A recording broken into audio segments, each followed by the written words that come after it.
Ahí empezamos a grabar. Listo, buenas noches nuevamente a todos. Aquí estamos nosotros comenzando. Vamos a comenzar nuestra reunión del día de hoy y vamos a retomar lo que estaba diciendo para que no se pierda toda esa introducción que es importante, muy brevemente. Les comentaba que el libro va diseñado en una forma en que vamos viendo desde lo general a lo particular. Y lo último que estuvimos viendo era precisamente entrando ya en el ámbito particular, en el ámbito de nosotros como personas, en el ámbito de nuestra identidad también como judíos, como noágidas, qué cosas nos hacen diferentes y precisamente comprender esas diferencias reafirma nuestra identidad. Eso es parte del proceso de reafirmación, conocer diferencias. No se trata de sentirse menos o más, sino todo lo contrario, sentirse más, sentirse completamente identificado y comprenderse cada quien dentro del camino que llevamos. La última vez estuvimos hablando de una historia que cité allí, del libro 360 grados, que nos ayuda un poco a comprender ese proceso de Teshuvá que se da de dos formas, de dos caminos diferentes, en lo que es el no ágida y lo que es el judío. Y en el no ágida o el no judío tiene que empezar desde el aspecto interior. O sea, tiene que haber un esfuerzo interior para empezar a hacer ese cambio. Y precisamente al finalizar el capítulo 5, que nos quedó faltando un fragmento del capítulo 5, tenemos el subtítulo que se llama Despertando del estado de inconsciencia, porque eso es lo que ha venido pasando. Hashem ha venido manejando el mundo de una forma que está despertando el mundo del estado de inconsciencia en cuanto a él como único, en cuanto a que la gente deje la idolatría, pero también hay un despertar de la inconsciencia a manera individual. O sea, a eso vamos, porque el libro se llama Descubriendo tu luz interior. O sea, llega al ámbito particular y a que cada uno de nosotros empecemos a comprendernos un poco mejor para entender también esas luchas y para poder entonces trabajar en ellas. En esta parte final del capítulo 5, en el título que se llama Despertando el estado de inconsciencia, vamos a leer lo siguiente y vamos a explicar. Dice, según los cuidados de primeros auxilios, cuando una persona está inconsciente, parece que duerme y puede haber muchas causas de su estado, por lo que estos primeros cuidados son muy importantes. Primeramente se examina a la persona, las vías respiratorias y demás, pero también hay cosas que nunca se deben hacer, como por ejemplo echarle agua o abofetearlo para que reaccione. De la misma forma ocurre con aquellos que viven inconscientes de la divinidad de este mundo o de la forma en que Dios conduce al mundo, es decir, desconocen la unicidad de Dios. Si se les arroja agua en la cara, entre comillas, arrojarle agua, o se le abofetea, entre comillas, para hacerlo reaccionar de su error, no servirá de nada. O peor aún, servirá probablemente para alejarlo más. Sin embargo, Hashem conduce este mundo de tal forma que Él sí nos sacude muchas veces, porque Él sí conoce la forma y la medida adecuada. Esto es a través de tribulaciones, de sufrimientos. ¿Entiendes? Ese sufrimiento, como siempre he dicho, la palabra sufrimiento de alguna manera nos imaginamos cosas grandes, pero sufrimientos hay muchos y que Hashem nos aleje de cualquier sufrimiento grande, que nos permita mejorar no a través de sufrimiento, como decimos también. Pero sufrimiento no necesariamente es una desgracia. Sufrimiento puede ser cuando uno pronto va por la calle y pierde un dinero que necesitaba. Eso es un sufrimiento. O cuando uno algo no resultó en el trabajo, o tuvo un día un poco pesado en el trabajo, eso le aflige a uno. Esos son sufrimientos, ¿ok? No hay que entenderlo como una desgracia, como lo peor, no. Siempre, creo que en el día a día nosotros tenemos altibajos. Y esos altibajos podemos llamarlos a veces sufrimientos. ¿Y para qué Hashem nos permite vivir eso? Para que nosotros podamos reaccionar. Obviamente, a veces se llega al punto en que Hashem nos sacude fuertemente. Entonces, a veces llega situaciones en que una persona atravesó situaciones prácticamente de vida o muerte, una enfermedad grave de la que se sanó y dice volví a nacer. Entonces, sin duda, esas personas, hay muchos casos de personas que de alguna manera empiezan a buscar a Dios de alguna forma después de un evento así. Algunos empiezan a buscarlo en el cristianismo o como sea, pero antes no le importaba. ¿Ya? Ahora empiezan a buscarlo. ¿Por qué? Porque Hashem les sacudió, porque Hashem conoce la medida adecuada en que nos sacude para despertar. Nosotros no podemos ir a despertar a la gente de su idolatría. En cambio, Él, que dirige el proceso de cada quien, Él sí nos acude a nosotros. Y por eso que está dicho en el libro de Cábala para las Naciones, que muchas veces las personas llegan al monoteísmo o a la conciencia divina a través de sufrimientos, a través de los choques que Hashem le presenta en la vida, incluso choques de pronto una mala experiencia en tal o cual religión en la que estuvieron. Entonces todo eso va haciendo que la gente se va alejando. Hay gente que se aprovecharon a veces con el tema de dinero, de su ganas de ayudar, etcétera. Entonces estos sufrimientos ayudan a que la persona, son esa manera como Hashem nos sacude para irnos precisamente despertando de ese estado de inconsciencia. Pero como decía, nosotros no somos quienes hacemos eso, es Hashem. Él lo hace a través de tribulaciones, preocupaciones, enfermedades, sufrimiento en general. Todas estas cosas son en aras de nuestro propio bien. Muchas veces para limpiarnos de errores de esta vida o de vidas pasadas, otras veces para aumentar la recompensa, etcétera. Y aunque a veces no conocemos los motivos, sabemos que es para bien, aunque lo percibamos de manera dolorosa. Todo esto es para bien, y gran parte de ese bien es analizar nuestros caminos y conductas para corregir de manera activa. No obstante, siempre rogamos a Hashem que podamos acercarnos y corregir, no a través de sufrimientos, como decía hace un momento. Quien comprende la unicidad de Dios sabe que absolutamente todo depende de él. Es una cosa que muchos hoy día, con orgullo, con felicidad, dicen, yo soy monoteísta. Hace años que soy monoteísta. Es un paso que fue sin duda titánico para muchos, fue un paso difícil, un paso que se sienten orgullosos, pero en verdad, llegar a conocer o a entender la unicidad de Hashem es otro paso. O sea, porque hay gente que dice soy monoteísta, pero a veces cuando pasan ciertas situaciones en la vida, sobre todo situaciones que no nos gustan, que no son fáciles, dudamos a veces, la fe, nuestra emuna cae un poco. O a veces cuestionamos, ¿por qué? ¿Por qué a mí tal cosa? Entonces, eso es porque la persona no ha comprendido bien la unicidad de Hashem. Entonces, comprender la unicidad no es que sea uno, sino entender cómo él maneja el mundo. Y todo, aunque no se perciba a veces como algo bueno, todo es para bien. Y por eso dice aquí, eh, quien comprende la unicidad de Dios sabe que absolutamente todo depende de Él. Todo lo creado, inclusive el mal, está subordinado a Él y no funciona de manera independiente como piensan aquellos que creen en el dualismo pagano. Como ya mencioné, existen aquellos no judíos que no tienen para nada ningún pensamiento que los relacione con Dios o con asuntos que le hagan pensar en que hay más allá de esta materialidad. Aquellos para que su existencia es todo, el ego les domina. Para estas personas despertar de este error no será fácil y son las grandes dificultades, problemas, sufrimientos que hagan posible la cabida a la gran pregunta, ¿por qué? ¿Por qué me suceden estas cosas? ¿Hay algún tipo de fuerza que gobierna todo? Y muchas más preguntas que pueden pasar desapercibidas o que en verdad las tome en serio y se disponga a consultarlas y reflexionarlas. Su distancia tan grande de la verdad le hará pasar por diversos caminos. Entonces, hay gente que está en las iglesias, hay gente que está en el budismo, hay gente que está incluso en la brujería, pues lo que se llama, porque hoy brujería no es como antes, ya eso casi no existe. Pero aunque no lo crean, aún en esos lugares están buscando a Dios. ¿Ya? Pero tienen un concepto errado de Dios. Por ejemplo, miremos a Bilán, que era un brujo de verdad. Así como hay muchos charlatanes en las iglesias, también hay muchos charlatanes en la brujería que se hacen pasar por brujos y tienen su negocio y estafan a la gente.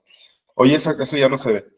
Entonces, pero empezamos en Bilán, que Bilán era un brujo, tal cual como sabemos, y era de verdad, pero aún así, él consultaba a Dios, él pedía permiso a Dios. O sea, es curioso estos casos, y en algún momento tal vez lo hablaremos, pero el punto es que hay gente buscando a Dios, algunos más acercándose un poco al monoteísmo, otros todavía más perdidos en esa búsqueda de Hashem.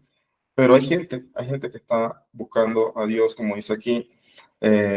Esto puede pasar, puede darse en esta vida o en la otra, pero se dará ese camino que con toda seguridad, incluso muchos solo llegarán a conocer a Dios en la revelación mesiánica. Es decir, hay una realidad. Hay gente que, como ustedes, han llegado a conocer el monoteísmo, conocer a Hashem como debe ser, eh, en este momento en que todavía no ha llegado a la revelación mesiánica. Pero mucha gente, solamente en el momento en que se esa revelación es que por fin van a abrir los ojos.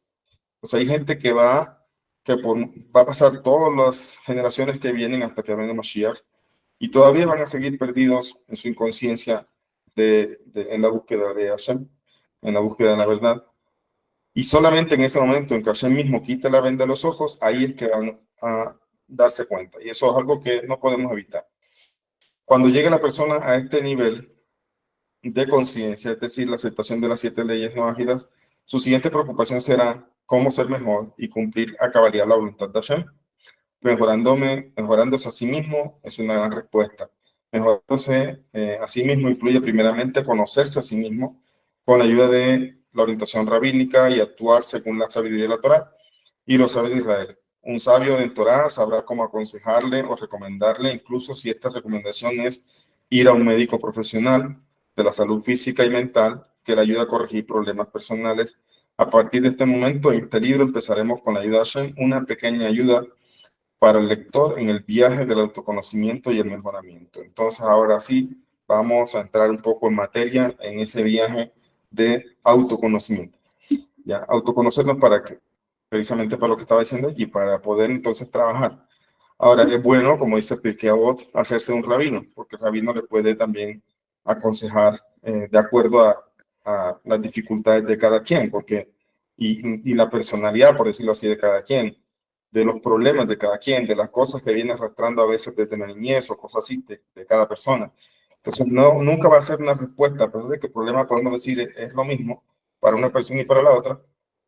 En verdad, la orientación va a cambiar mucho cuando lo hacemos para una persona o para la otra, porque va a depender específicamente de el camino de esa persona y en eso tratamos de ayudar lo que aconsejamos a las personas. ¿Okay?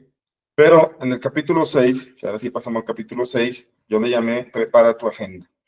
A mí me gusta siempre llevar una agenda personal de todo, no solamente temas de trabajo, sino también anoto en ella metas o trabajos personales, trabajos como padre, trabajos como judío, o sea, trabajos en aras de mejorar en esos roles, en esos ámbitos también. Y es algo que precisamente les voy a contar en este capítulo, cómo lo aprendí o cómo me di cuenta que esto es algo que podría una persona empezar a hacer, para empezar el autoconocimiento, para empezar el trabajo personal, es bueno entonces empezar a tomar nota, empezar a escribir. Y eso es algo muy personal, eso es algo que cada quien sus escritos lo maneja, o sea, no es un diario, no estoy hablando de un diario personal, no estoy hablando de un diario íntimo, estoy hablando de algo personal que se enfoca en metas de trabajo, en ámbitos o cosas que uno tiene que trabajar.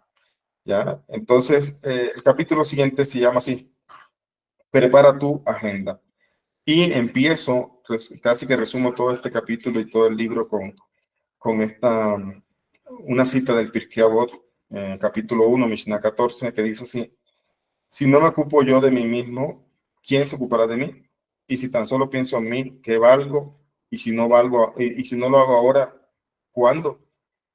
Esa cita resume todo. O sea, ¿quién se va a preocupar más por uno que uno mismo? Ya, hay gente que se preocupa por uno, que lo quiere, que son cercanos, que están pendientes, sí, pero al final de cuentas, la preocupación de uno es diferente, porque nadie se debería conocer mejor que uno mismo y nadie debe saber qué cosas son las que le hacen daño y qué cosas tiene que alejarse y qué cosas son las cosas buenas y a qué cosas debe apegarse, porque en nuestro fuero íntimo nadie más lo conoce sino nosotros, ¿ya? Y esa es la pregunta. Si no me ocupo yo de mí mismo, ¿quién se ocupará de mí? ¿El rabino? No. Y si tan solo pienso en mí, entonces, ¿qué valgo? Es decir, si solo me enfoco en mí, entonces también me pierdo el norte. Y si no lo hago ahora, entonces, ¿cuándo? ¿Qué esperas para comenzar? Ese es el punto. Bien, ahí comienza el capítulo 6 que dice lo siguiente.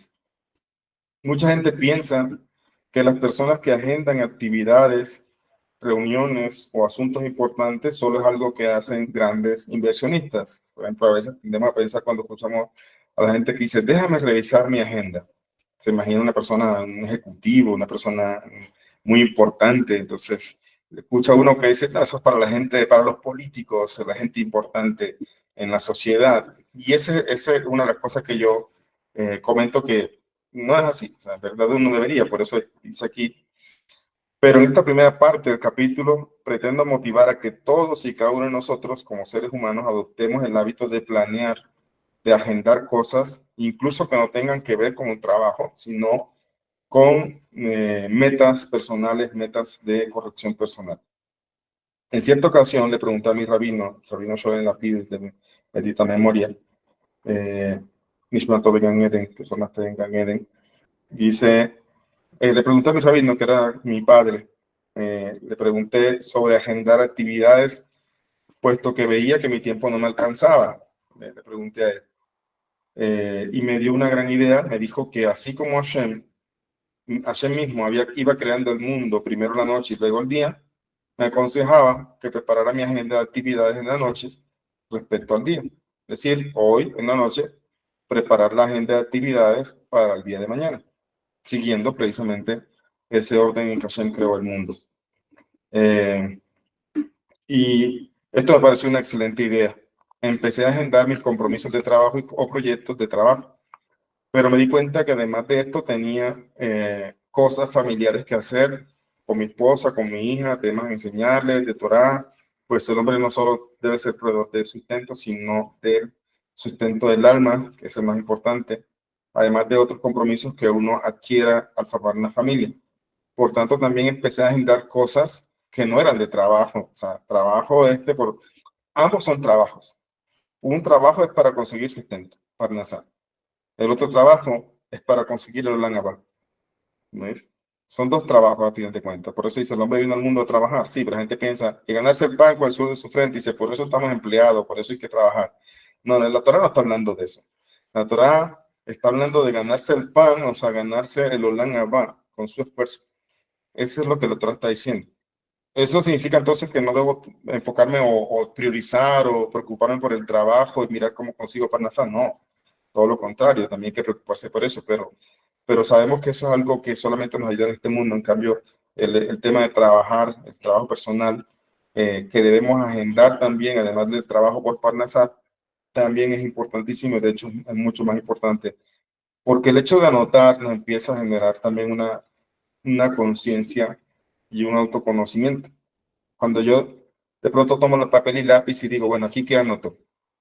Al principio estamos perfectos, no se nos ocurre nada, todo está bien, no sabemos qué escribir, pero después si nos empezamos a reflexionar un poco, vamos a encontrar algunas malas cualidades, vamos a encontrar también unas fortalezas o buenas cualidades, entonces podemos ir agendando cosas. Y en la medida que hacemos eso, en la medida que escribimos, también nos vamos concientizando de nuestro trabajo personal. Por eso, acá, continuando, dice, la idea no es agobiarse llevando una vida en forma cuadriculada sin dejar espacio a la libertad misma, porque también me pasó. También me pasó, a veces proponía, voy a hacer esto, voy a hacer esto. Es más, a veces uno se emociona cuando coge una agenda y dice, estas son mis metas, voy a hacer esto, y ahí sale de todo, prácticamente uno Plan de vida. Sale un plan de vida tanto de trabajo, voy a emprender una empresa, voy a hacer esto otro, y lo personal, voy a trabajar esto, y la persona cuando termina de escribir dice, wow, se agobia. Es mucho lo que puse aquí. Después dice, de todo esto que anoté, prácticamente no he hecho nada, entonces se deprime. Entonces, eso no es la idea. Ya, recuerden que todo proceso de crecimiento debe ir acompañado de paz, de tranquilidad. Ya, incluso en esto, en el ámbito personal hacia lo espiritual. Entonces, la idea no es agobiarnos llevando una vida de forma cuadriculada. Eso también hay que tener en cuenta. Hay gente que es un poco psicorrígida. Tengo personas así. Son psicorrígidos y se ponen una cosa y entonces cuando no la cumplen se estresan y ese tipo de personas hay que saber orientarles también. Por eso también la importancia de cada quien de acercarse también y preguntar, orientarse un poco, preguntarle al rabino o al mejor amigo si quieren. O sea, no estoy diciendo que todo tenga que ser una dependencia de ese rabino, pero sin duda podemos ser una ayuda dentro de lo que podemos y podemos orientarles. Entonces, no es la idea ser psicorrígido, no es la idea gobiernos, sino también tener un espacio, de hecho, agendar. Yo también agendo espacios con mi familia, ya, espacios generalmente los domingos en la tarde. Es un espacio que, bueno, mi esposa no está trabajando, yo tampoco. Entonces, es un espacio que destinamos para nosotros, para compartir, para salir de pronto. Entonces, se necesita agendar eso también. Agendar esos espacios es vital. Dice acá, hay que dejar espacio para la libertad misma de los acontecimientos fortuitos y gratificantes de la vida misma. Al final de cuentas, hay que entender que no se puede controlar todo, pues el único que controla todo, incluso las cosas que están más allá de nuestro entendimiento, es Dios. Sin embargo, Él mismo creó un mundo para que actuáramos en Él. Por tanto, debe existir un sano equilibrio entre lo que podemos y no podemos planear junto con aquello que no está en nuestras manos y se presenta para que sepamos actuar.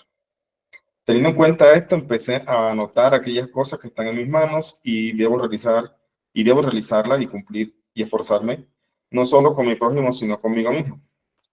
Pues más allá de compromisos laborales, un segundito, alguien está buscando entrar. Okay, ya. Sí, más allá de los compromisos laborales, un segundo, se me perdió aquí el texto. Para que las cosas resulten bien en una relación de pareja o en una relación de padre-hijo, debemos estar bien consigo mismo y procurar mejorar avanzando cada día. Es decir, es de vital importancia que la persona dedique tiempo para analizarse a sí mismo, lo que hace recordar las palabras de la Mishnah que acabamos de citar: si no me ocupo yo de mí mismo, ¿quién se ocupará de mí? Sin embargo, la preocupación absoluta por uno mismo puede traer problemas, como la incapacidad de ver los problemas que están más allá de nuestro consciente, y por otro, conducirnos a la egolatría. Pero Hashem mismo hizo una gran bondad con cada uno de nosotros, y esa bondad fue crearnos como un ser social que no debe vivir solo, sino en una sociedad en la cual los mandamientos del amor al prójimo puedan ser llevados a cabo, y aquel que solo se ocupa de sí mismo no impactará en una sociedad al mismo tiempo que la sociedad no impactará de manera productiva en él. Es por eso que la Mishnah continúa diciendo: y si solo estoy para mí, ¿qué valgo? Al mismo tiempo, la vida en sociedad te ayudará a ver lo que tú mismo no puedes ver de ti mismo y seguir mejorando. Tan grande es Hashem, tan grande es el amor de Hashem por los seres humanos, que nos dio otro regalo para seguir avanzando en la capacidad de ver nuestros propios defectos y potenciar las cualidades y ayudar al prójimo. Un regalo que muchos se niegan a aceptar o buscar precisamente por su propio egoísmo. Un regalo que trasciende las fronteras de la sociedad en la que se vive o se trabaja, y se pasa a hacer una corrección a niveles mucho más altos. Ese regalo se llama pareja, esposo o esposa. Es aquel ser humano que dejó de ser una simple parte de esa sociedad externa para ahora ser parte de nuestra vida, convivir con nosotros, que ser juntos en el trabajo de pareja para refinarse juntos. Es un trabajo de dos. Esto puede complicar las cosas porque no todo depende de uno. O sea, sin duda, la relación de pareja no es fácil, pero tampoco es difícil. Y el tema está en disponerse cada quien en trabajar pues en esto que quiere construir, que se llama hogar. Dice acá, es un trabajo de dos. Esto puede complicar las cosas porque no todo depende de uno, sino del esfuerzo mutuo. Pero no será complicado si ambos tienen la conciencia de que el matrimonio es más que una linda ceremonia, mucho más que unirse al ser amado, sino también la construcción en conjunto de almas, de ambas almas, y también más adelante, cuando lleguen los hijos, esmerarse en la linda tarea de construir y cuidar esas almas que Dios encarga nuestra responsabilidad de educar. Es un gran paso para educarse. O sea, casarnos es un proceso para refinarnos. O sea, es una etapa, un nivel. Vivir aislado, una persona que no va a salir de su comunidad, ¿ya? Pero vivir en sociedad nos va a ayudar precisamente a esforzarnos y nos va a ayudar también a crecer. Pero si vamos al matrimonio es otro nivel. Ya están viviendo juntos, ya no es la sociedad externa, sino en el mismo hogar se está construyendo una relación muy personal, muy íntima, que los demás no saben precisamente, y es el hogar. Pero cuando llegan los hijos es otro nivel. vamos a educarlos, pero al mismo tiempo nos estamos educando a nosotros porque tenemos que empezar a corregir cosas, porque ya hay unos ojitos que nos están viendo y nos van a preguntar, ¿por qué tú me dices esto, pero tú lo haces? Entonces ahí tenemos, si procuramos ser responsables y serios con nosotros mismos, nos vamos a quedar como sin palabras y, bueno, buscar corregir. Más bien no darle los argumentos a ellos. ¿Ya? Pero si no somos serios con nosotros mismos, decir, yo soy su papá, yo soy su mamá, ya. No, yo sí lo puedo hacer, pues, en pocas palabras. Hay un video que me parece muy curioso, una niñita que está con los padres en un auto y entraron a un autoservicio. Sí, y le dice la mamá, a la señora que atiende, le dice, me da por favor un café grande. Y la niñita le dice, mamá, yo quiero una galleta. Y dice, no, hay galletas en la casa, dice. Y la niña le responde, mamá, pero también hay café en la casa. Ahí será una galleta. Sí, los papás se miraron y dijeron como que, bueno, o sea, aquí nos ganó, ¿qué vamos a decir? Y dijeron, bueno, por favor, nos da una galleta también. Entonces, eso es humildad, o sea, es la capacidad de darse cuenta que los hijos, para el que tiene razón, o sea, nos hicieron ver aquí algo que tú decimos tal o cual cosa, pero se nos escapa tal o cual comportamiento. Entonces, sí, papá o mamá, mira que tú me dices esto y por qué haces tal cosa. Entonces, allí tenemos la oportunidad de corregir para no darle los argumentos a ellos y obviamente eso nos ayuda a nosotros a mejorar. O tenemos la oportunidad de decir, deja así, no se respeta, no me diga nada, yo soy su papá, yo soy su mamá, y no nos esforzamos. Por eso que tener hijos es otra etapa de la autoeducación, ¿ya? Pero a veces no nos gusta que nos digan qué cosas queremos cambiar, o qué cosas debemos cambiar, o qué cosas están mal. No nos gusta, por eso es que al principio pues chocamos, pero si somos humildes, nosotros buscamos corregir las cosas. Yo en estos días hablaba con mi hija sobre algo precisamente en lo que yo me equivoqué y le dije, mira, hija, la Torá es emet, es verdad.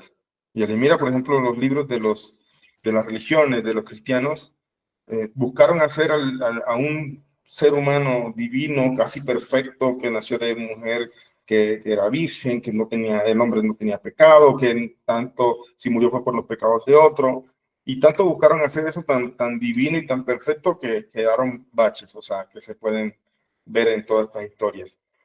Pero si tú ves lo que es la Torá no nos oculta el error de Moshe Rabbeinu de golpear la piedra, la roca, perdón, y por eso no dejaron entrar. La Torá no nos oculta el error de rey David. La Torá no nos oculta de grandes reyes también que pervirtieron y trajeron idolatría. La Torá no nos oculta el error de Abraham Avinu, que también se dice que pudo pedir más por la ciudad de Sedón y Amorá, que pidió hasta si habían 10 justos. Dice, bueno, ¿qué tal si debió pedir más? Dicen algunos comentaristas. ¿Qué tal que hayan 2 justos?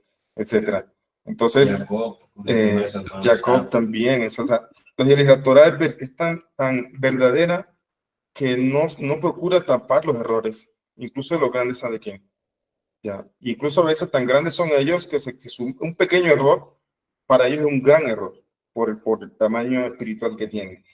Entonces yo le decía, ¿qué se deja para mí? Dije, yo soy, frente a todos estos sadiquín, no soy nadie, le decía yo. Entonces yo no te voy a tapar mis errores.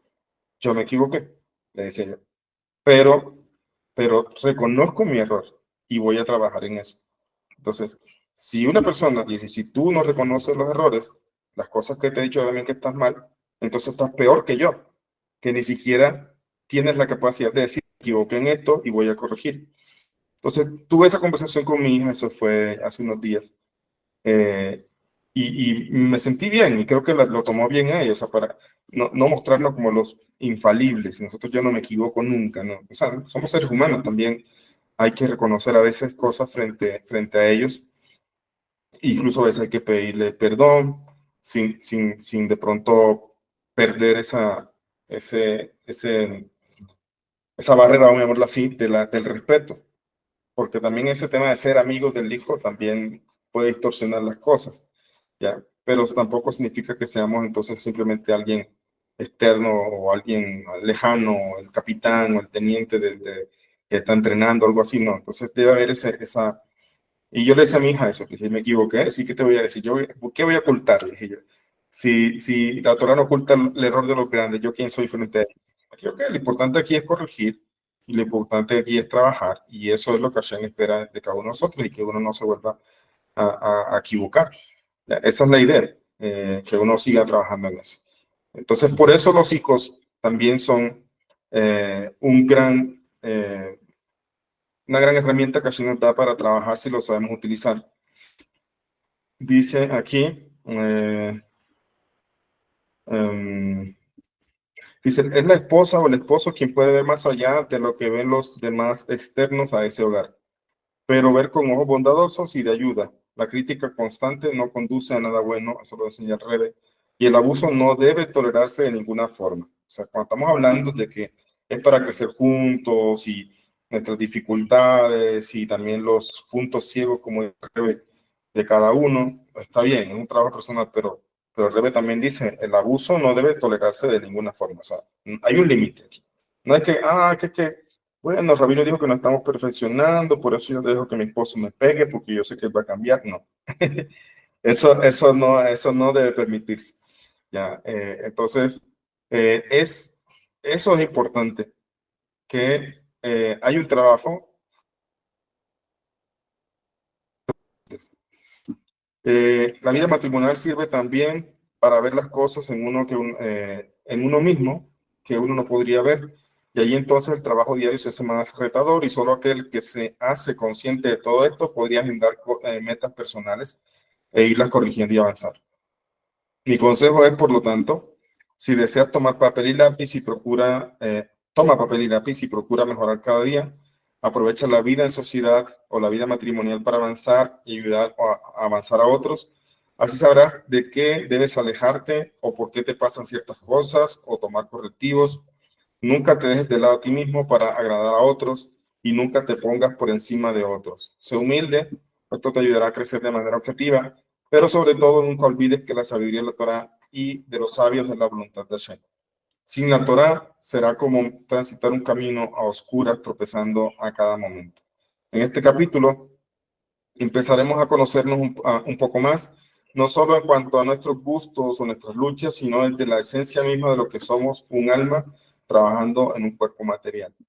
Toma papel y lápiz y empieza a medirte con las palabras de este libro. Al fin y al cabo, la palabra shiur, que muchas personas traducen como clase de Torah, significa medida, porque quien escucha palabras de Torah debe preguntarse en qué lugar está de su vida, o sea, medirse y saber hacia dónde quiere ir. Eso es lo que significa la palabra shiur. No es clase, sí, no es clase. Shiur significa medida, que ya lo he enseñado en otras veces. Entonces, ¿qué significa eso? Que yo estoy escuchando y debo medirme un poco. O sea, escuché esto y yo estoy fallando en tal o cual cosa, entonces debería mejorar esto. ¿Ok? Entonces, para eso es una clase, para eso es un shiur. Aquí pasamos entonces en materia. Y aquí en algún momento me va a tocar mostrarles, compartir imagen para comentarles, enseñarles un poquitico a entender desde el aspecto práctico lo que es la Sefirot. Digo práctico porque la idea no es andar volando con tantas cosas que la gente escucha por internet y meditando, tantas cosas que he escuchado de la gente que hay unos nombres, entonces que si lo miras un rato y me reflexionas en eso, te activa calidad en ti, te va a llegar bendición, o sea, un montón de cosas totalmente erradas que hay por allí con respecto también a las sefirot. O sea, las sefirot tan lejanas. En cambio, en este libro vamos a aprender lo cercanas que están de nosotros. Son parte de nosotros las sefirot. Entonces, la idea no es volar, sino también mirar, aterrizar más bien, aterrizar ese conocimiento. El siguiente título es las sefirot como cualidades o atributos.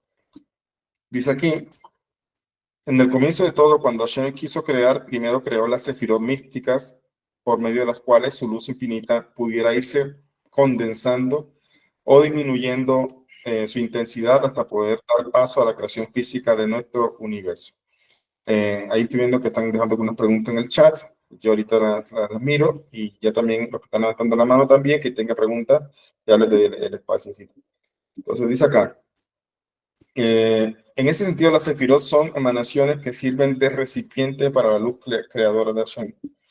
En la misma medida que la luz creadora descendía en lo que se denomina Ishtashalut. Aquí no es importante aprender estos términos, pero por lo menos saber que es un descenso. Ishtashalut es como un descenso de mundo en mundo, de esa divinidad, de un ocultamiento o descenso en cadena, y también se iba dando pasos a los Olamot. O sea, en este proceso que llamamos Tashalut, Hashem se va ocultando de grado en grado, que llamamos un descenso en cadena, y al mismo tiempo que se oculta va generando lo que conocemos como Olamot o mundos. Son mundos, no se imaginen mundos como planetas. A veces tenemos inconscientemente eso, como que hablamos de mundos y imaginamos planetas. No, son mundos espirituales, vamos a decirlo así, capas espirituales que hay desde la luz infinita que es capas que se van creando para poder ocultar su divinidad. Dice acá.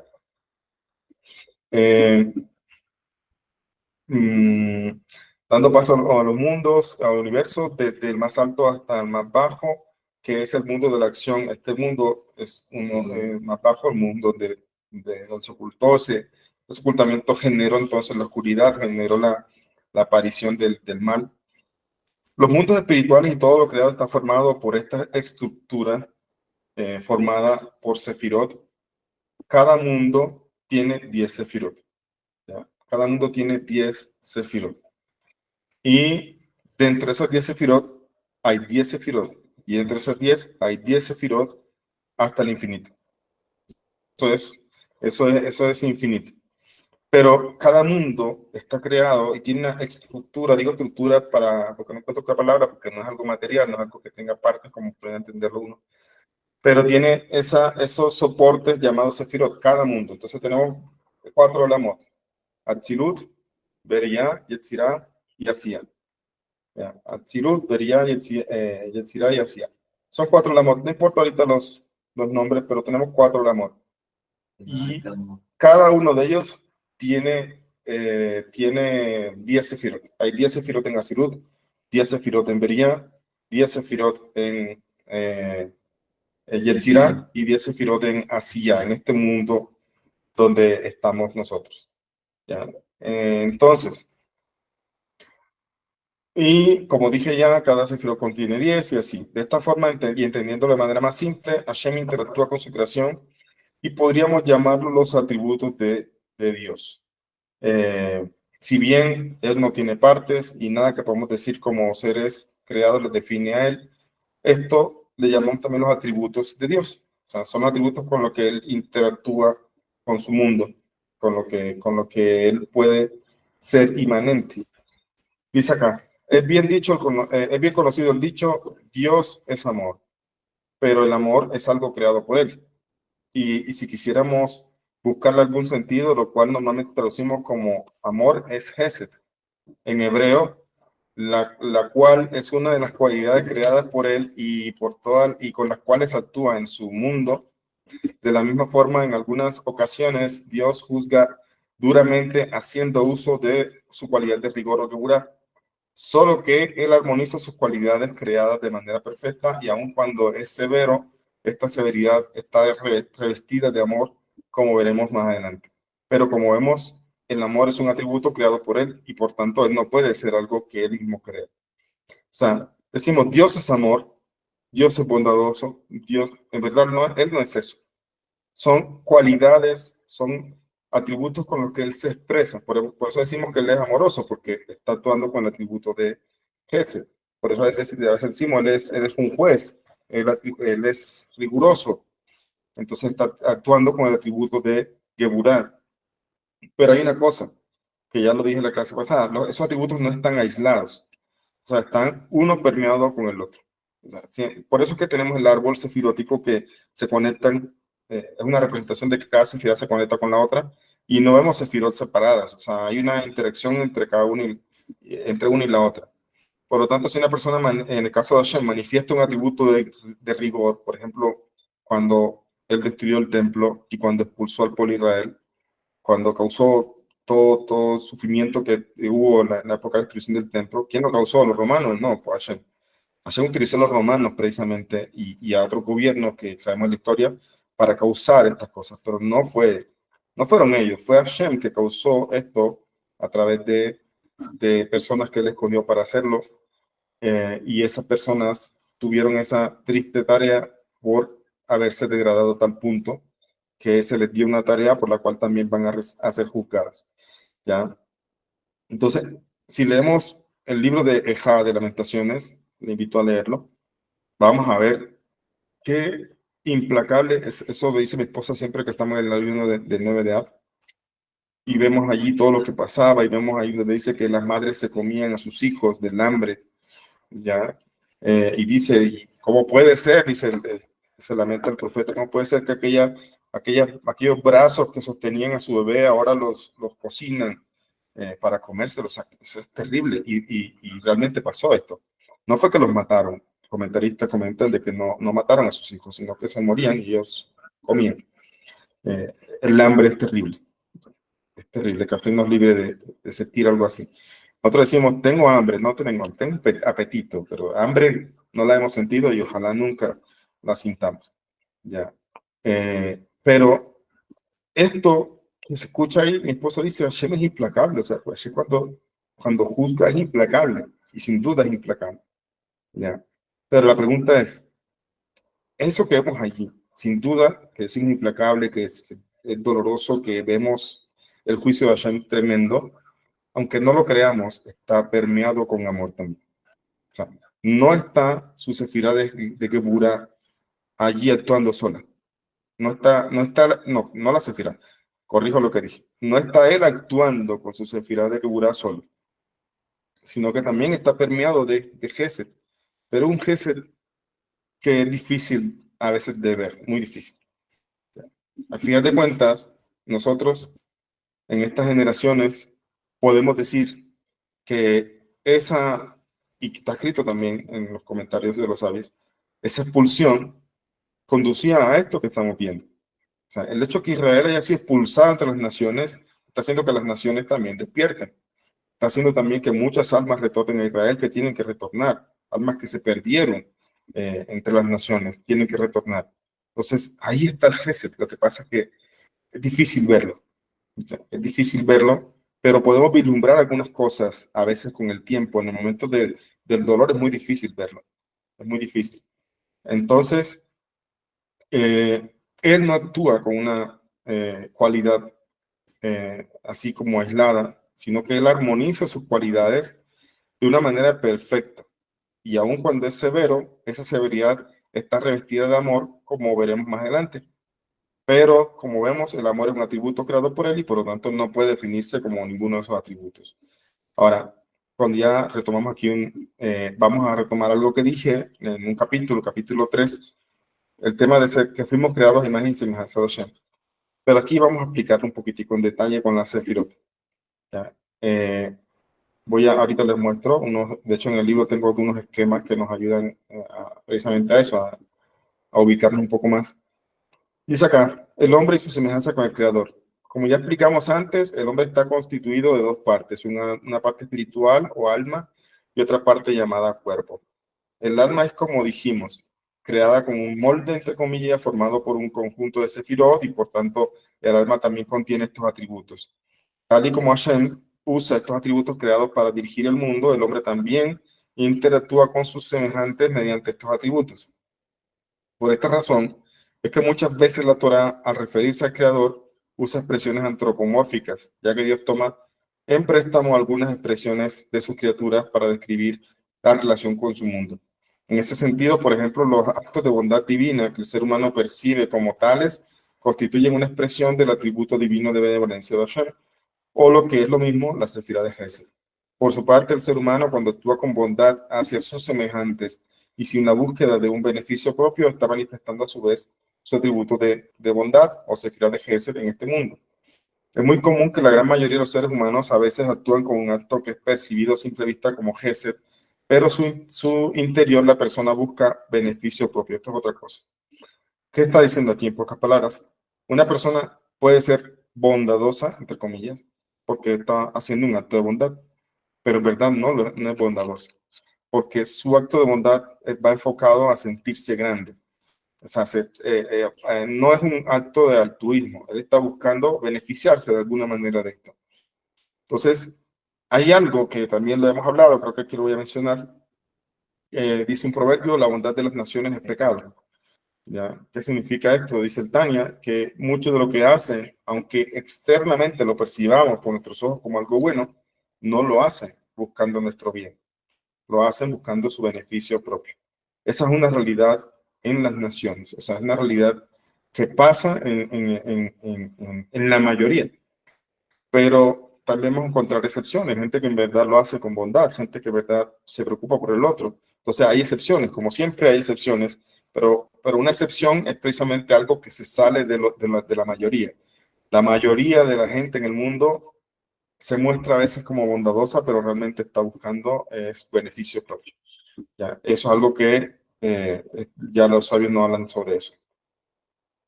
Entonces, segundo, quiero entrar aquí también. Ya. Dice acá, por su parte, el ser humano actúa, cuando actúa con bondad hacia su semejante y sin la búsqueda de algún beneficio propio, está manifestando a su vez un atributo de Gesed o la sefira de Gesed.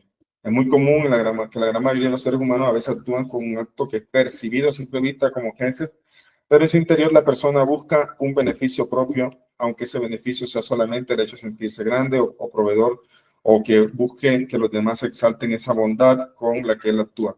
Esto es un gesed corrompido por el egoísmo y no constituye un acto de bondad altruista. Esto precisamente es un gesed sin refinar. Ya, ahí aquí ya empiezo a mostrarles como una cualidad que tenemos, en este caso la cualidad de gesed, puede manifestarse de manera corrupta, ya, de una manera no correcta. Por eso hablamos de refinar esa cualidad. Ya, y ese es el proceso. ¿Cómo vamos a hacerlo? Vamos a conocer cualidad por cualidad. Antes de pasar a lo que es el conteo del Lomer, o sea, a reflexionar sobre las sefiras del día del Lomer, vamos a conocer un poco sobre qué es Gesed, qué es Geburah. Entendiéndolo no de ámbitos abstractos y cabalísticos, sino llevándolo a la vida práctica, llevándolo a cosas que podemos entender y ponerlas en práctica en nuestro día a día. Dice que estas sefirot o cualidades, como le llamaremos en la mayoría, o sea, aquí en este punto quiero decirle al lector, vamos a llamarle cualidades. Es decir, salgamos un poco de la idea, porque como dije, mucha gente está confundida con tanta supuesta cabalá que se enseña y todo, entonces hablan de sefirot, de amor, de parsufín, de un montón de cosas, pero andan perdidos en esto y al final de cuentas no corrigen, no manejan su vida. El rostro pequeño, el rostro Sí, grande, el Seirampín, todo eso, exactamente. los parsufín. Dice, vamos a llamar las cualidades de ahora en adelante, son comúnmente representadas en lo que conocemos como el árbol de la vida o árbol sefirótico. Representadas, o sea, el árbol de la vida o el árbol sefirótico es una representación. Ojo, es una representación. No significa que sea así, no significa que así se ve nuestra alma, no. Es una representación que tiene obviamente una razón de ser de por qué se representa de esa forma. Que la vamos a entender. Ese es el punto aquí. Para poder llegar a la Sefirot, vamos a entender un poco sobre el árbol sefirótico, vamos a entender por qué está así, por qué se representa así, por qué el conteo del Lomer, si no se han fijado, no empieza con Keter, que es la primera Sefirá. El conteo del Lomer no empieza con Keter. Esta es la semana de Keter, esta es la semana de Jomá, esta es la semana de Binah, no empieza por ahí. El conteo del Lomer empieza por la Sefirá de Gesed, de ahí hacia abajo. Y la pregunta es, ¿y qué pasó con las anteriores? ¿Qué pasó con Keter, con Jomá y Binah? Y Daat. Estas sefirot no se cuentan, no se tienen en cuenta en el conteo del hombre. La pregunta es ¿por qué? Entonces, eso es lo que yo quiero que entendamos en esta primera parte. Dice acá, eh, eh, sin embargo, para los conocedores es sabido que al inicio de la creación estas emanaciones no tenían la capacidad de dar entre ellas. La divinidad recibida del bendito Sof, o sea, de Hashem, y como este no es el estado ideal, o sea, de que ellas no se compartan entre ellas, estas se rompieron. Esto lo resumo en líneas aquí, pero son procesos de rompimiento de los recipientes, Shevirada Kelim. O sea, al principio, cuando Hashem creó las Sefirot, sus cualidades estas estaban como quien dice aisladas. Aisladas. Eran esferas, entre comillas esferas, como dije, una representación, pero aisladas, son cualidades aisladas. No interactuaban entre ellas. Pero ese no es el estado que Hashem espera. Por eso ellas se desbordaron de la luz divina y se rompieron. ¿Ya? Eso se llama rompimiento. pero después Hashem hace una reconstrucción de ellas. Eso se llama tikkun. Tikkun es reparación, tikkun es construcción, bueno, no construcción, reparación. El árbol sefirótico que nosotros vemos y conocemos hoy día es el árbol en estado de tikkun. Ya ahí está reconstruido. O sea que antes de eso hubo un rompimiento, antes de eso las sefirot como estaban, pues ahí los sabios como Larisa dicen que estaban como madrigot, es decir, una bajo, una sobre la otra, como madrigot, como escalera, como una madrigal. Porque estaba una bajo la otra así como escalera, otro dice que estaban columnas, 3 columnas. Entonces ahí los sabios de la Kabbalah hablan sobre eso, pero ese no, ¿para qué irnos tan lejos? A nosotros nos interesa el árbol como está hoy día, que es en estado de tikkun, en estado de corrección. ¿Ya? Y eso, precisamente, como decía, como la idea no es que las sefirot estuvieran aisladas, sino que interactuaran entre ellas, se rompieron y fueron reconstruidas en una forma que ahora sí interactúan entre ellas. Y precisamente esta interacción es representada por caminos o conductos. Aquí voy a empezar entonces a compartirle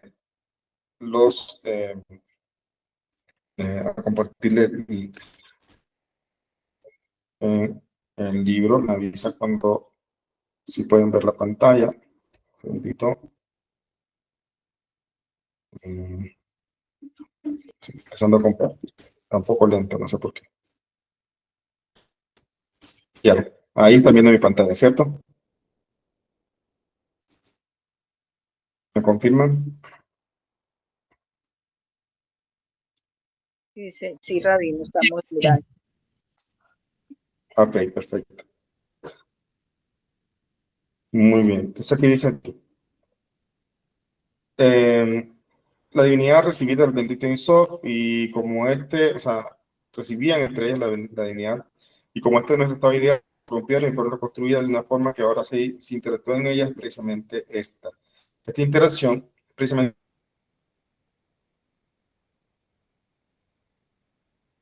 esta interacción, su conducta, y es de esa forma como normalmente se representa el árbol sefirótico, es decir, la sefirot de un estado de tikkun o refinamiento. ¿Ya? Este proceso es conocido como Shevirat HaKelim, o sea, el proceso, bueno, esta es una nota de pie de página.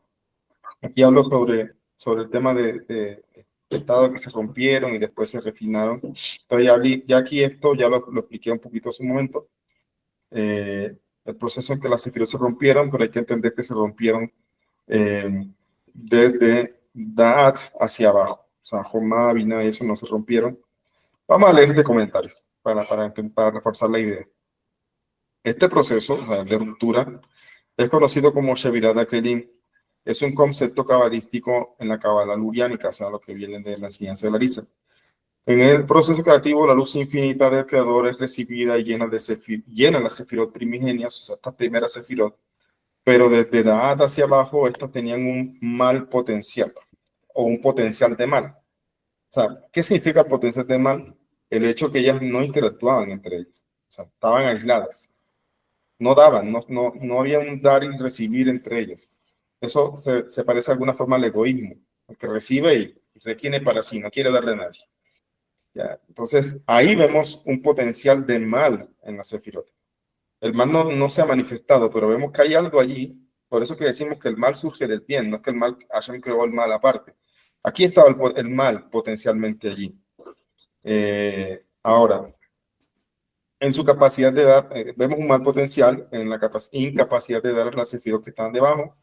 Luego Da'at se rompe y recibe su luz, Gesed, la que a su vez se llena y se rompe y da luz a la siguiente, y así un proceso de cadena para luego ser reconstruidas, por lo que se denomina Tabatikun, o rectificación, donde ahora sí son dadoras entre sí, y organizándose en estructuras llamadas Parsufim. Sin embargo, que el residuo de este proceso da origen a las clipot, o sea, ese rompimiento, al final de cuentas, sí que era un residuo y ese residuo ahora sí se llama mal.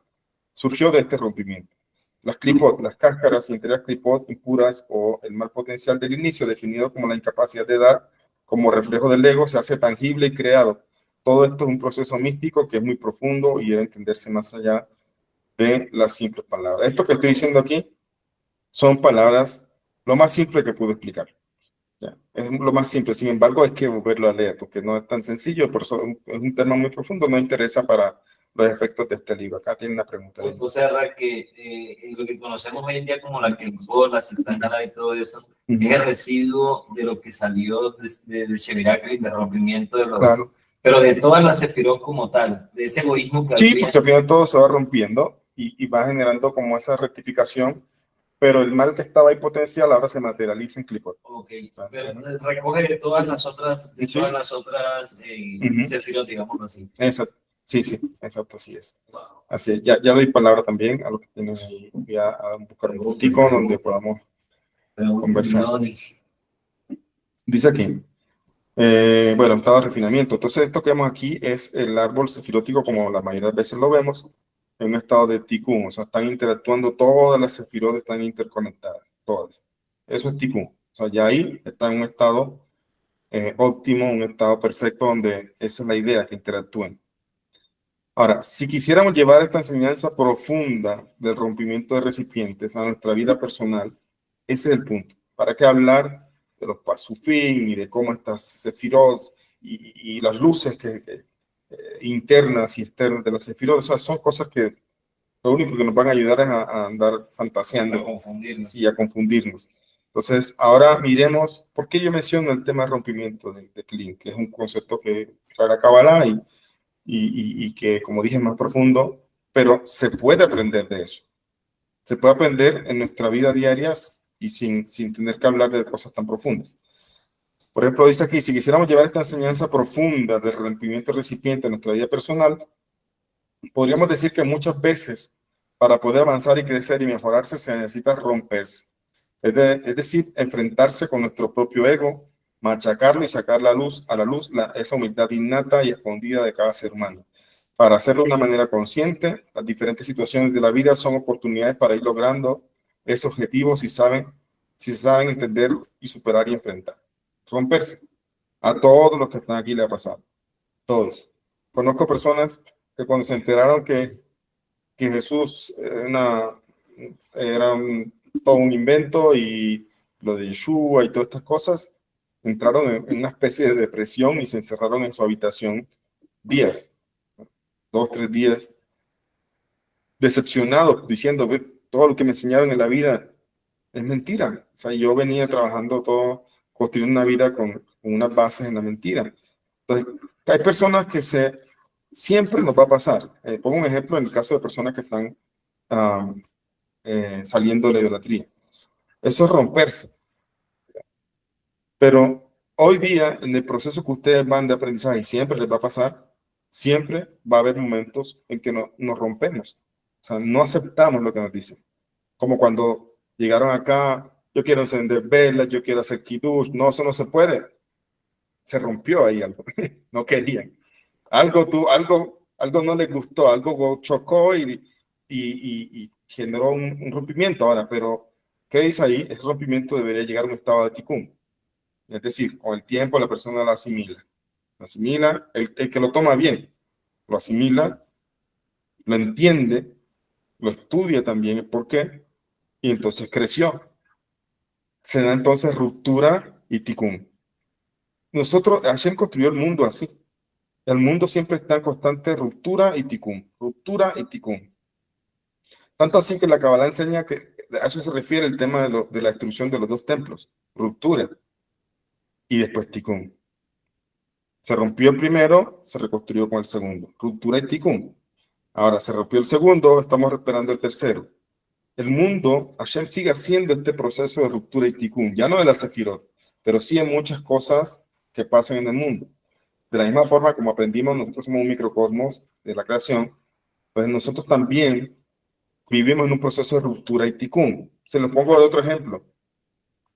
Quienes van al gimnasio, quienes gusta ir al gimnasio, ¿cómo se genera la masa muscular? Rompimiento del músculo. La gente rompe el músculo con la carga y con el ejercicio. Lo va rompiendo, no una ruptura que causa un problema en la persona, pero a nivel celular se va rompiendo el músculo, se va causando rupturas del tejido y esto hace que se genere más tejido. Y así el músculo va creciendo. Entonces, vemos eso en diferentes cosas de la vida. también en la vida personal. ¿Cómo? Está poniendo opinión. Sí. Entonces dice acá, esto, para poder avanzar y crecer y mejorarse, se necesita a veces romperse, entre comillas.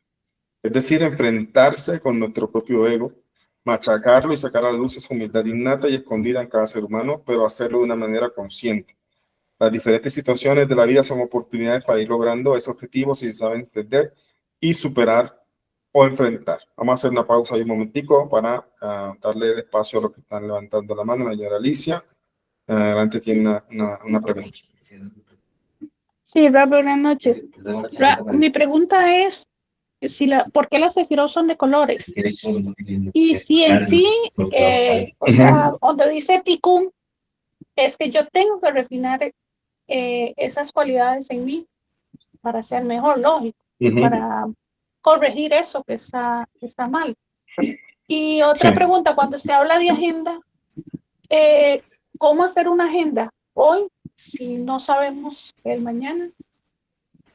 Esta es mi pregunta. Ok. Primero, las sefirot no son de colores. Recordemos lo que es el principio. Esto es una representación. Si alguien decide colocarlas de colores, yo le he podido colocar colores también allí en el libro, pero la impresión me iba a salir más cara. Entonces, no le coloqué colores. O sea, los colores no es más que una decoración, como cada quien la quiere mostrar, etc. ¿Ya? Ahora, sin embargo, también los colores, eso lo pueden ver en el libro de Kabbalah para las Naciones, los colores también tienen un significado. Por eso puede ser que también les dan en la representación las colocan de ciertos colores. ¿Ya? Exactamente, puede ser que significa también algo, eso también está un poco más detallado ya. Pero al final de cuentas, lo importante es entender el concepto que hay detrás, toda la enseñanza que hay. Ahora, de hacer una agenda para el día de mañana, ¿cómo sabemos si mañana vamos a estar despiertos, vivos, para que vamos a hacer una agenda? Pues todos lo hacemos. Todos, queramos o no, estamos planeando para el día de mañana. Mañana voy a de compras, mañana voy a hacer tal diligencia, mañana, todos estamos siempre planeando para el día de mañana. Ahora, que despertemos o no despertemos, eso no está en nuestras manos. Entonces, yo lo que sí hago es lo que está en mis manos. Yo puedo planear, yo puedo trabajar, yo puedo proyectarme. Eso es lo que está en mis manos. Lo que no está en mis manos es hasta cuándo vivo. Y por eso, de eso no es mi ocupación. Eso no debo preocuparme. Eso es algo que Hashem mismo determina, y siempre rogamos que pues sigamos y agradecemos cada vez que nos despertamos por eso. Pero al final de cuentas no hay ninguna incoherencia de pronto proyectarse al mismo tiempo. Hasta los 120. Puede ser. De Hashem, exactamente. Y gracias, hay otra pregunta que me hizo, se me escapa una de las preguntas, me hizo 3 preguntas. No, que porque era de colores y si mejoro mis rasgos, a eso se refiere el árbol, refinar cada uno los que tengamos. Sí, la idea es trabajar, empezar a armonizar esas cualidades. Eso, para armonizar algo, primero también tengo que conocer ese algo. Eso es lo que vamos a ver, por eso el libro empieza en otro capítulo, a hablarnos ya de la sefirot punto por punto, o sea, sefira por sefira. O sea, es como si imagínense una clase de pintura, donde lo primero que se nos está enseñando es los colores primarios, ¿ya? Amarillo, rojo, azul, para poder después mezclarlos y generar otros colores. Y después de que los mezcle, no todo termina allí. Los puedo mezclar y les puedo agregar otro color para hacer otras tonalidades de ese color, y eso se vuelve infinito, vamos a decirlo así. Entonces, ese es el punto. Nosotros vamos a enseñar los colores primarios, es decir, las sefirot, los 7 colores primarios. Entonces, también vamos a mirar eso. Después, cómo se mezclan, vamos a entender cómo se armonizan en nuestra vida, o cómo se muestran de una manera no armonizada. Entonces, eso lo vamos a mirar en el capítulo siguiente de esa oración. Dice aquí, vamos a ver. Segundo. Ok, dice acá, continuamos, dice: el primer gran cambio y fundamental es dejar la idolatría de las religiones y empezar el camino monoteísmo. Para nadie este camino fue fácil, para nadie este cambio fue fácil. Implicó críticas, personas que se alejaron, amistades que se terminaron, etc. Eso es rompimiento, es decir, preparación para lo que viene, que será un crecimiento personal sin límites. El comúnmente conocido como árbol sefirótico, o vamos a llamarlo árbol de cualidades humanas, es una representación que encierra mucho simbolismo y enseñanzas que no deben tomarse de una manera literal.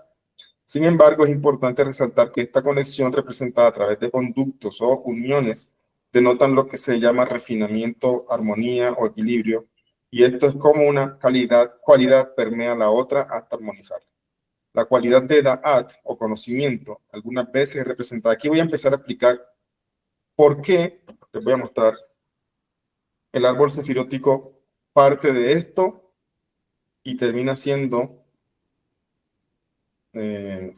esto para el conteo del Homer. Eso es lo que quiero enseñarles, porque el conteo del Homer se enfoca en esas cualidades. O sea, no en todo el árbol sefirótico. Entonces, ¿por qué allí? No sé si se habían preguntado, no sé si se han dado cuenta, pero no está enfocado, o hay 7 sefirot que se excluyen en el conteo del Homer, y eso tiene una razón de ser. Por eso vamos a ver diferentes a veces representaciones del árbol sefirótico como vemos allí. Entonces, eso es lo que voy a empezar a explicar en este punto. Un segundito, estamos por aquí. Aquí. La cualidad de da'at, vamos a ver, les explico. Mira, aquí están. Tenemos Keter, corona, Hogma, Binah, Da'at, Gesed, Geburah, Tiferet, Netzach, Od, Yesod, Malchut. Esas son las sefirot. Keter arriba, Hogma, Binah y Da'at. Da'at es esta sefirot de aquí. Entonces, dice aquí, la cualidad de da'at o conocimiento algunas veces es representada, otras veces no.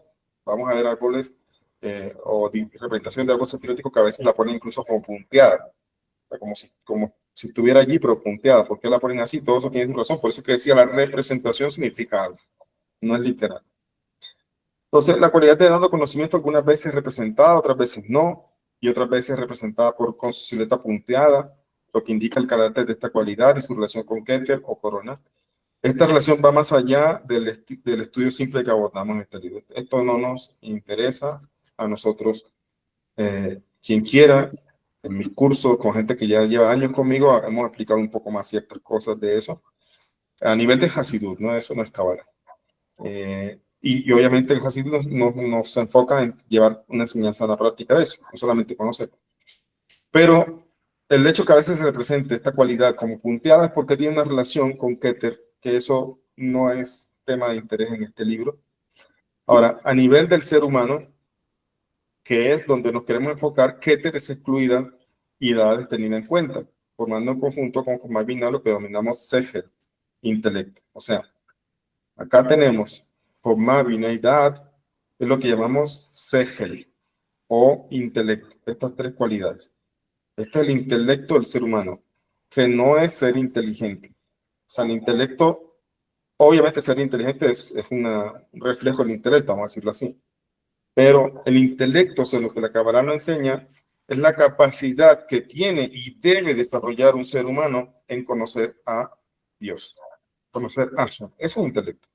No es la capacidad que tiene un ser humano de desarrollar una bomba atómica o algo así, sino la capacidad que tiene el ser humano de, precisamente, de conocer a Dios, de esforzarse en utilizar el intelecto para eso. Entonces, estas sefirot que tenemos arriba, sacando a Keter, tenemos que Hogma Binah y Da'at, estas 3 sefirot son llamadas intelecto. Y estas otras que tenemos acá, que son 7, son llamadas midot. Ya, son midot. Entonces, por eso dice aquí, la cualidad de dado conocimiento, algunas veces representada, no, yo ya lo leí. A nivel del ser humano es donde nos queremos enfocar. Keter es excluida. ¿Por qué? Porque Keter está mucho más allá de lo inconsciente. O sea, es la voluntad, vamos a decirlo así, la verdadera voluntad de nuestra alma. O sea, si nosotros tuviéramos acceso a Keter, diríamos quiénes somos. ¿Ya? ¿Por qué? Porque decíamos, creo que lo dije en esta clase, en otra, no me acuerdo, si uno se tomara el tiempo de pensar quién soy, nos vamos a encontrar sin palabras. O sea, ¿quién soy en verdad? En verdad, no soy esto, porque sabemos que si hay un alma que viene, que ha venido a este mundo, entonces, ¿quién es esa alma? O sea, no sé exactamente quién soy, sé que soy un alma, máximo hasta allí. Entonces, no logramos conocer, eso está más allá de lo conocido para nosotros, e incluso más allá de lo de lo inconsciente para nosotros. Entonces, Keter está fuera, entre comillas, del alcance humano. Por eso, Keter no entra en la cuenta del Homer, porque no es algo que podamos trabajar de manera consciente. ¿Ya? No es algo que podamos trabajar de manera consciente. No podemos reflexionar y ir a trabajar mi Keter. O sea, no es así. La reflexión va enfocada más hacia las cualidades emocionales, pero teniendo en cuenta que las 3 primeras son intelecto. Entonces, por eso dice aquí, al nivel del ser humano, que es donde nos queremos enfocar, Keter es excluida y Da'at es tenida en cuenta. Por eso queda Da'at. Se quita Keter, queda Da'at aquí, formando un conjunto de Jomma y Binah, lo que denominamos Sefel. Entonces, aquí quitamos a Keter, ya dije por qué, está más allá de nuestro trabajo personal, es algo que está mucho más allá de nuestra limitación humana, entonces la quitamos. Y nos quedan estas 3 arriba, que son Sefel o intelecto.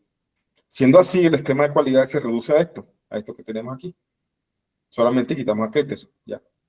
Ahora, las facultades intelectuales del alma del ser humano que por medio del aspecto físico del cuerpo pueden manifestarse son Jomma, Binah y Da'at, las cuales son traducidas normalmente como sabiduría, entendimiento y conocimiento. La razón por qué Keter o corona no es incluida en lo que llamamos Sefel por su carácter inefable. Sabemos que inefable significa algo que no está más allá de nuestra comprensión. Hashem es inefable. ¿Ya? Él es inefable. No podemos saber qué es él o exactamente. O sea, es difícil comprender a cabalidad a Hashem. Nunca vamos a poderlo hacer. Pero sí podemos comprenderlo a la manera hasta donde él se dejó conocer. Pero en verdad es inefable, no lo podemos conocer de ninguna forma, abarcarlo, comprenderlo en su totalidad. Él es inefable. De la misma forma, Keter es inefable, o sea, nuestra propia esencia, nuestra propia alma, lo que somos realmente es inefable, no podemos saber exactamente qué somos. Pero si nacimos aquí y no sabemos eso que es inefable, precisamente es inefable, es porque no es necesario que sepamos. Lo que tenemos que enfocarnos es lo que somos ahora, lo que conscientemente soy. En eso sí puedo trabajar, eso sí es conocido para mí. Puede ser desconocido que dijimos, pero al principio el tema es ese, empezar a conocernos. Entonces, dice aquí, la razón por qué Keter, porque su carácter es inefable, por eso no se incluye. Es decir, está más allá de la comprensión, de cualquier comprensión. Pero aún así, expondremos alguna idea para entender un poco el papel de Keter. Es decir, podemos aprender de Keter, pero no es donde se enfoca el control del Homer. Pero vamos a entender algunas ideas que nos pueden ser de mucha utilidad. Por ejemplo, la corona, que Keter en hebreo significa corona, hace alusión al plano supraconsciente del alma. Entonces, tenemos el plano consciente, el plano inconsciente o subconsciente, como quieran llamarlo. El consciente obviamente es consciente, o sea, tenemos conciencia de eso. El subconsciente no. El inconsciente es algo que está más allá de nuestro consciente. O sea, nosotros no podemos saber, si sabemos algo ya es consciente, ya tenemos una parte de nosotros que es inconsciente. Resulta que Keter es supraconsciente. Es decir, está por encima incluso de lo inconsciente. Entonces, con más razón, no es fácil abarcarla con nosotros como seres humanos. Porque si nosotros no podemos abarcar el inconsciente, pues mucho menos el supraconsciente, algo que está mucho más alejado de nuestra conciencia. Entonces, Keter es el origen inconsciente de la capacidad de elección del ser humano y Da'at es la libre elección consciente. Miren esa relación entre Keter y Da'at, entre esos dos sefirot. Por eso está representada, por eso es la representación, no es solamente qué bonito, porque no lo pusieron de otra forma, con otras figuras geométricas, no. Aquí hay una relación de Keter con Da'at, él está conectado con Da'at. Por eso a veces se excluye Keter a veces y se pone a Da'at, otras veces se pone a Da'at y se excluye a Keter, porque ellos tienen un rol de intercambios allí en lo que es, tanto en lo que Hashem maneja el mundo. Les voy a decir algo, solamente lo voy a decir para que entiendan. Ese intercambio entre Keter y Da'at a nivel de Dios, a nivel de Hashem, es lo que permite a Hashem que el ser humano tenga libre albedrío. O sea, que él actúe de cierta forma no predeterminando las cosas. O sea, cuando él oculta su dad, cuando él oculta su conocimiento, aparece Keter, su gloria. Entonces él oculta su dad y el hombre decide. Como si él, eso es una paradoja, es como si él no supiera, entre comillas, cómo el hombre va a actuar. Obviamente él sabe todo, pero mire que en sus cualidades él se limita un poco y él permite, oculta su dad, y es como si dejara por un momento que el hombre actuara sin que él lo predeterminara. Pero es una paradoja porque al final de cuentas sí sabe las cosas, pero esa es la paradoja, libre albedrío. O sea, Keter y dad, ese juego entre Keter y dad es libre albedrío del hombre. ¿Ya? Ahora, eso a nivel del mundo. A nivel de nosotros, que tenemos ese juego también entre Keter y dad, Keter es realmente mi voluntad, mi verdadera voluntad y mi voluntad inconsciente. Pero dad ya se vuelve consciente. Entonces ya ahí tomo yo decisiones conscientemente. Pues también representa lo que es ese libre albedrío del hombre. Por eso dice aquí, Keter es el origen inconsciente de la capacidad de elección del ser humano y Da'at es la libre elección consciente. En otras palabras, Keter es aquella cualidad especial que nos hace seres humanos con la capacidad creada por Dios de poder tomar decisiones. Es algo implantado en nuestra esencia como seres creados y por otro lado, Da'at es nuestra elección consciente ante diferentes situaciones. Todo esto ocurre también, obviamente, con la participación de la sefirá de Jommá y Binah. Es decir, esto lo podemos llamar quitándole toda la grandeza que dice aquí, o sea, me refiero, como diría yo, ocultándolo para traerlo al entendible, lo podemos llamar procesos mentales conscientes en el ser humano. Ocurren en la mente o el intelecto que está compuesto por Jommá, Binah y Da'at. Todas ellas derivadas de la sefirá de Keter, que es superior. ¿Ya? O sea, nuestros procesos mentales, como la biología, la ciencia, lo ha estado estudiando, es el reflejo de esa interacción de nuestra alma, precisamente, y lo que nos hace como seres pensantes.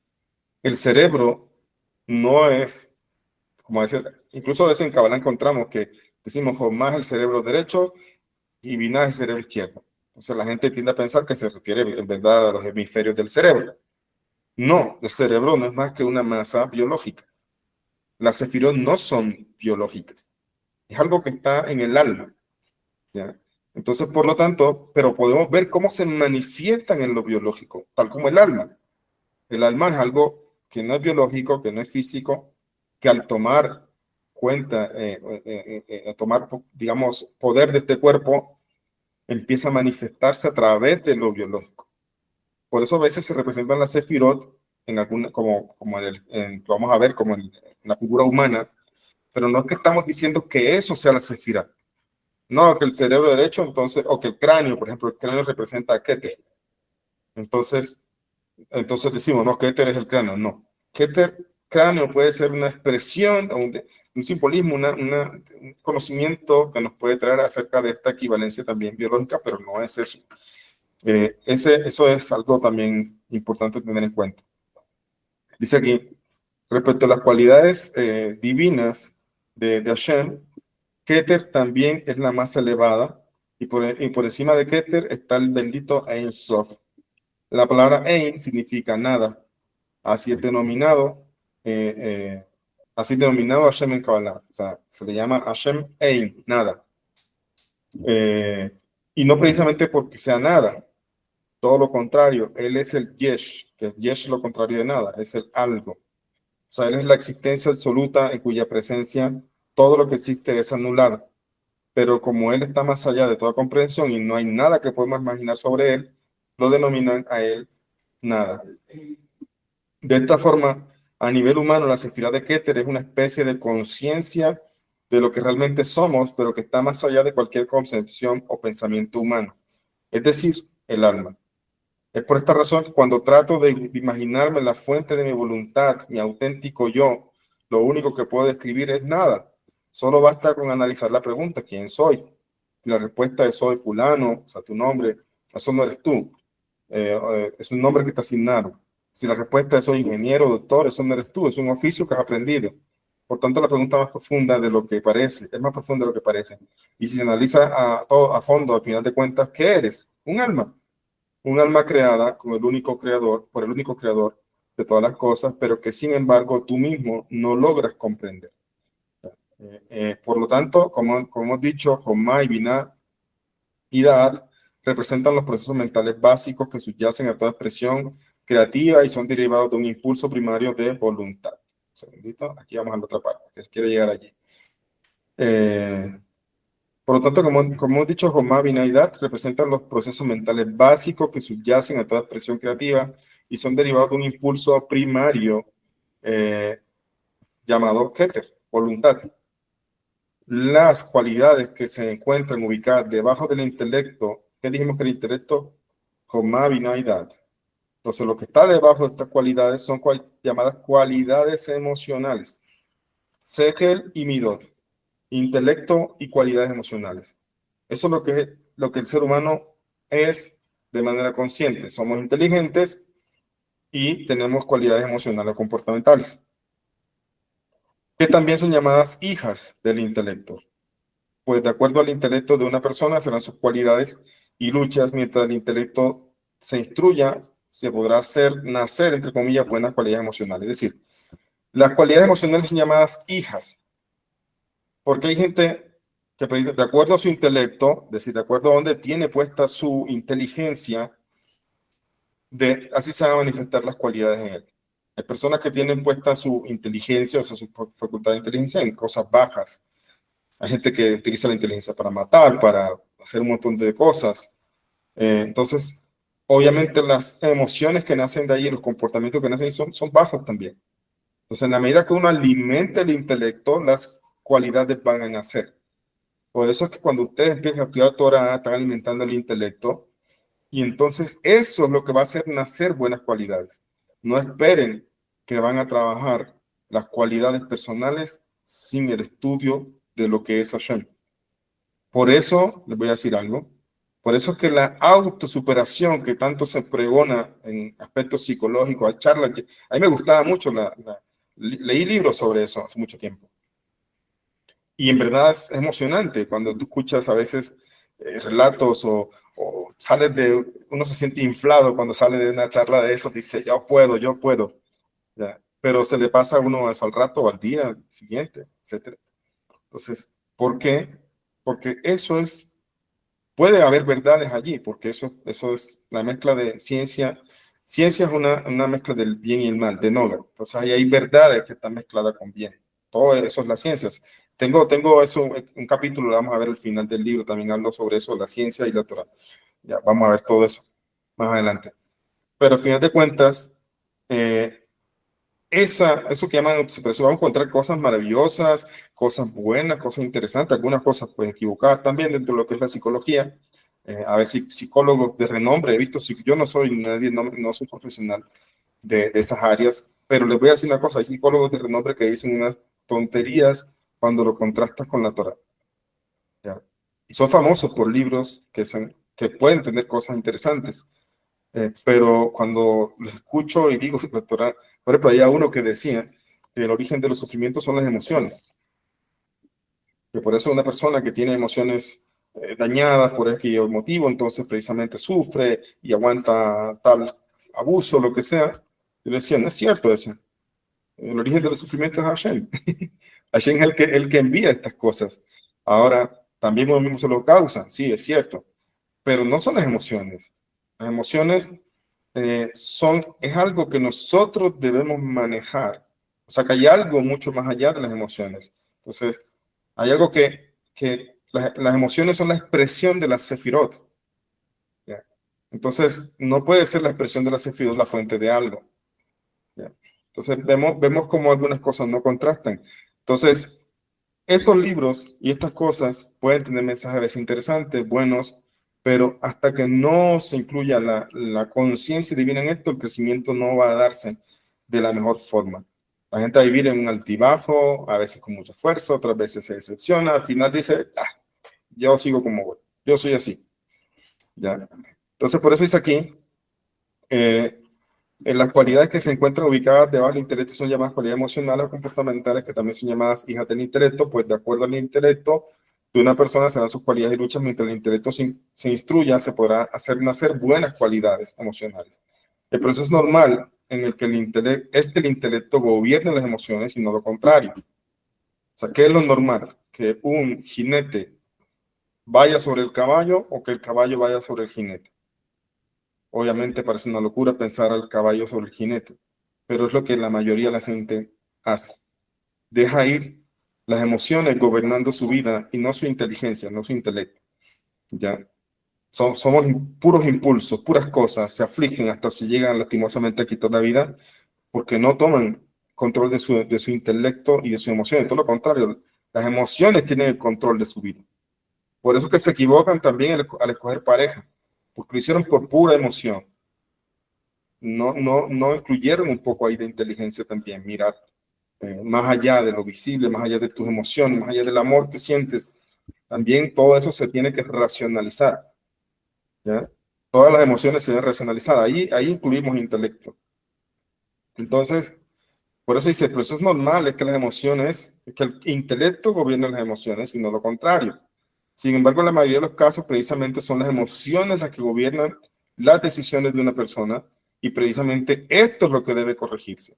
En aras de esa corrección y refinamiento de las cualidades emocionales, es que finalmente el árbol sefirótico se resume en lo que vemos en la figura 4, o sea, esto que vamos a ver aquí, en lo que se centra el conteo del Lomer. ¿Por qué? Porque asumimos que si estás contando el Lomer es porque deseas traerle cosas buenas a tu intelecto, porque deseas seguir estudiando Torah, porque deseas seguir aumentando tu cercanía y tu conocimiento del Creador para poder entonces manejar las emociones. ¿Ya? Las emociones de manera correcta, me refiero, de una manera objetiva. Entonces, por eso, el árbol sefirótico se resume en esto, porque el intelecto se excluye, no porque no sea importante, todo lo contrario, sabemos que él es el que debe gobernar, pero ¿a qué va a gobernar? Entonces enfoquémonos en el animalito, en la mascota, en las emociones animales. Vamos a verlo acá para terminar. Dice, refinamiento y armonización consiste en armonizar las cualidades emocionales usando el intelecto. En otras palabras, usar la capacidad racional o intelectual para domesticar los distintos animales y no solo para adquirir conocimientos, puesto que existen personas muy intelectuales, expertos en un área de la ciencia, pero que aún en sus vidas son un caos, pues sus cualidades emocionales predominan y doblegan su intelecto. O sea, ser inteligente no necesariamente es ser una persona refinada. De hecho, hay muchas personas profesionales que a veces se meten en cosas que no deben meterse o tratan a la gente como no deben tratarla. ¿Ya? Entonces, no, digamos, llenar el intelecto de conocimiento de ciencia no puede ser bueno para el tema de oficio, o sea, tener un oficio para tener para como decíamos. Pero domesticar los distintos animales solo se hace a través de adquirir conocimientos para hacerlo, y eso lo enseña la Torah. Es por eso que el sehel, que normalmente es traducido como intelecto, no debe ser confundido con la capacidad pensante como seres inteligentes, sino que es la capacidad de percibir la divinidad, como ya veremos más adelante. Todo ser humano tiene un alma básica que es aquella que le da vida al cuerpo y le ayuda a desarrollar sus funciones. Se refiere a un alma que por naturaleza es impulsada por sus deseos animales y vitales a satisfacer de una manera animal, es decir, sin ningún tipo de conciencia de Dios. Por eso está más relacionada con lo corporal y mundano, y por esta razón a veces llamada alma física. El trabajo consiste en tomar ese animal y ponerlo al servicio del Creador. Vamos a dejarlo allí para llegar a este punto de las Sefirot. Ahí todo el resumen es, vamos a llegar al punto de por qué el árbol sefirótico se transforma en esto para el conteo del Lomer. ¿Por qué empezamos por la semana de Gesed? ¿Por qué son 7 semanas? Vemos ahí 7 Sefirot. Son 7 semanas, son 7 Sefirot, son 7 son 7 las leyes noajidas. Por eso es que también el objetivo de las 7 leyes noajidas es refinar a la persona. ¿Ves? Todo eso no es casualidad. Entonces, ahí, vamos a concluir hoy ahí como que llegamos a entender por qué se fragmenta, entre comillas, el árbol sefirótico a este punto, donde vamos a enfocar el trabajo personal. en esas 7 cualidades. ¿Ok? Si alguien tiene una pregunta, por acá estoy viendo el chat, también pueden levantar su mano. Tenemos unos minuticos que tengo que salir de viaje. Dice aquí Shulamit, tiene que ver con los 7 preceptos. Ah, bueno, sí, ya más o menos ya me adelanté a la pregunta. Sí, ciertamente, no es casualidad que sean 7 las cualidades, perdón, las leyes no agilas, porque precisamente es una de las funciones de trabajar el refinamiento de la persona. Usted menciona eso, las midot en Kabbalah para las naciones. Bueno, no lo menciono yo, lo menciona el rabino Ginsburg, pero también hicimos un estudio para los que quieran. Tenemos un estudio que hicimos ya hace que como 4 años, ¿no? 3 años creo yo, de Kabbalah para las naciones. Sí. Tengo todas esas clases grabadas, bien explicadas. Es un libro que me parece maravilloso. Dice acá, exactamente, se ocultó, exactamente. Stephanie dice aquí, un gusto escucharla, gracias. Qué bueno, Stephanie, que pudiste conectarte a pesar de todas tus ocupaciones. Me alegra muchísimo tenerte acá. Saludos también a todos tus amigos de Perú. Bueno, por acá tiene la mano levantada la señora Alicia. Adelante, señora Alicia. Una pregunta, me llama la atención que en el rezo bueno, en la bendición de la casa, dice que la casa se construye con Jormá, Bigná y Dad. Sí. ¿Está bien así? Pues no conozco un poco el rezo, pero sin duda Es una tiene bendición. coherencia. Sí, exactamente, tiene coherencia. La casa se construye con Jormá, Bigná y Dad. O sea, podemos decirlo, los 3 son sabiduría. Ya. También mire lo que dice el Catatro Cantares, que dice que, no, creo que es un proverbio que dice la mujer sabia construye su hogar, la necia lo destruye. Entonces, la sabiduría está en esas 3 cualidades, Jomá, Bineyat, que podemos llamarlo como entendimiento, sabiduría y Dad como aplicarla. Vamos a aplicar eso. Sí, creo. Claro. Entonces, ahí si entendemos lo que dije, que el Segel no es ser inteligentes, sino entender a Hashem, entender a Kadosh Baruj Hu. Sin duda, aquel que procura comprender a Hashem hasta al límite de sus esfuerzos, pues su casa se va a construir de manera diferente. Es lo que dice el Rebbe en otras palabras. El Rebbe dice, ningún matrimonio es lo suficientemente fuerte como para sobrevivir hasta la eternidad, sino cuando se invita a Hashem a la relación, dice otra. Entonces, claro, tiene mucha equivalencia, así es. Bien, por acá, ¿alguien más tiene pregunta? Bueno, creo que no. Chicos, los tengo que dejar, tengo que salir de viaje para otra supervisión en otra ciudad mañana. Y igual les agradezco también su paciencia, que hoy empezamos un poquito tarde, pero aquí estamos porque están avanzando. Y les deseo a todos una bonita noche, una bonita semana. Quienes tengan dudas de si adquirieron el libro, lo pueden comprar en Amazon. Quienes tengan dudas de algún texto, alguna cosa, están adelantando en la lectura, siéntanse libres también de enviarme un mensaje a mi WhatsApp. La señora Madiego lo tiene, mis alumnos lo tienen, entonces pueden enviarme mensajes de preguntas, consultas. Y en la medida de mi tiempo voy respondiendo, ¿ok? Les deseo a todos una bonita noche, todo lo mejor. Chao, chao. Gracias. Buen viaje.